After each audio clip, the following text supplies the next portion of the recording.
Comenzamos el bloque informativo en Extra News.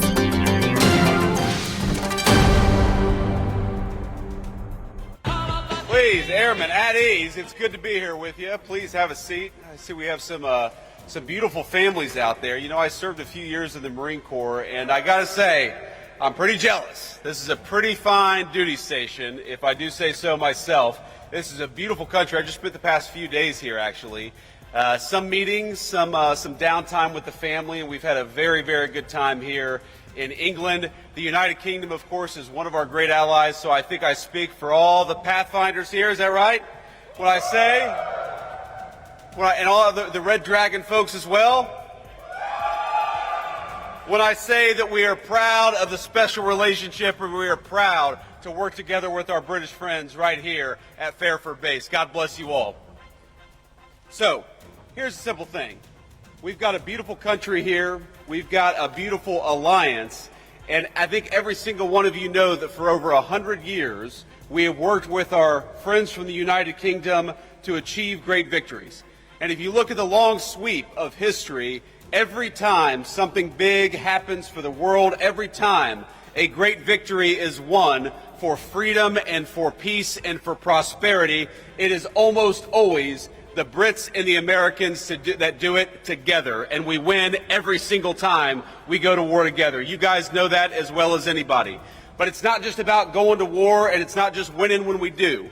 When we work together, when we fight together, when we make it clear that we always approach every situation with an open hand, but if things go poorly, we're willing to do what we have to do. We make it easier to achieve peace and prosperity all over the world. So I want to say, from all of us back home in the United States, for all the people that you serve with, that you fight for, that you make it possible to live the American dream in peace and prosperity, we are proud of you, we are grateful for you, and as your Vice President, I am damn proud to be here with you today. God bless every single one of you.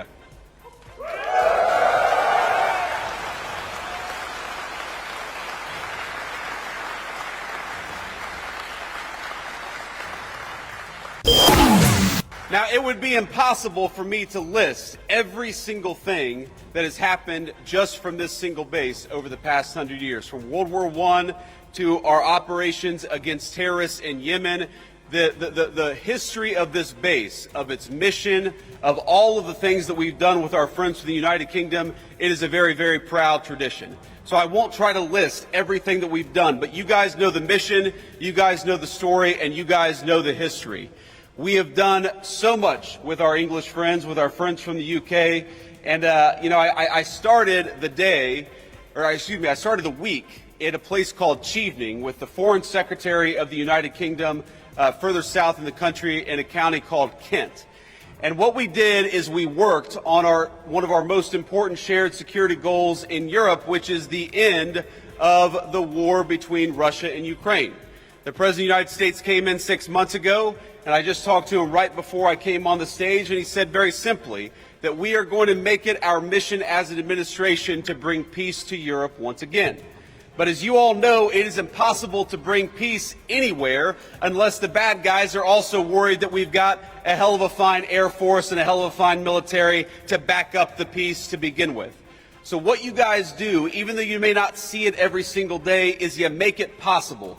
You make it possible for us to accomplish the President's goals through negotiation. You make it possible for us to go into a room and say, yes, we want peace. Yes, we want to work together. Yes, we'd like to bring an end to this terrible conflict. But we've also got some great airmen back at Fairford and other bases. They're going to make sure that no matter what happens, the peace and the prosperity and the goals of the American people are going to be well served by what you do.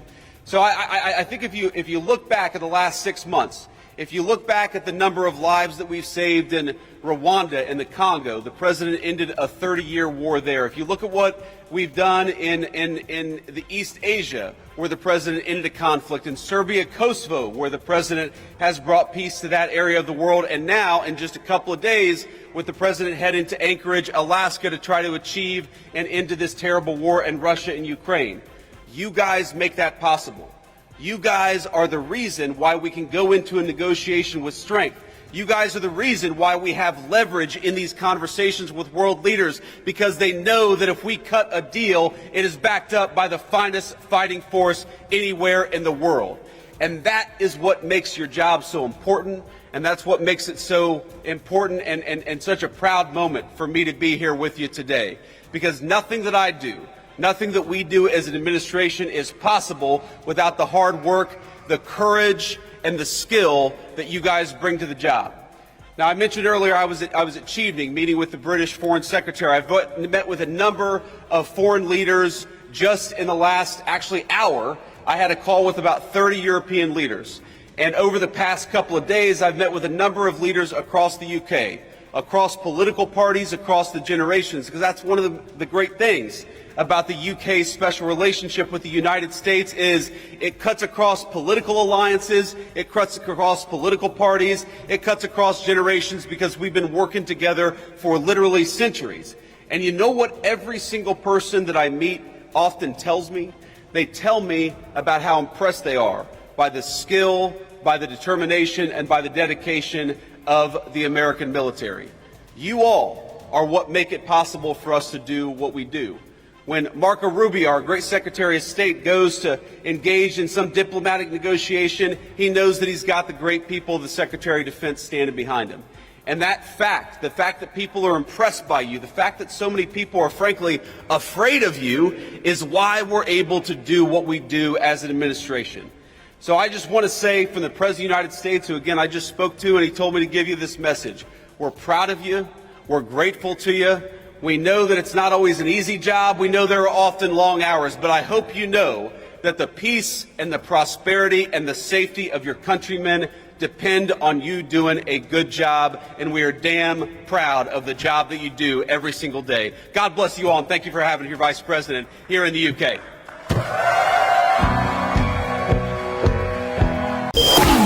Tell us about the crime crackdown so far, how you've seen it go in the first 48 hours, if you will, and also what are we looking at in terms of next steps? Look, I know they've taken some bad people off the street, but in addition to that, I think it sends a strong message of consequences. I mean, deterrence.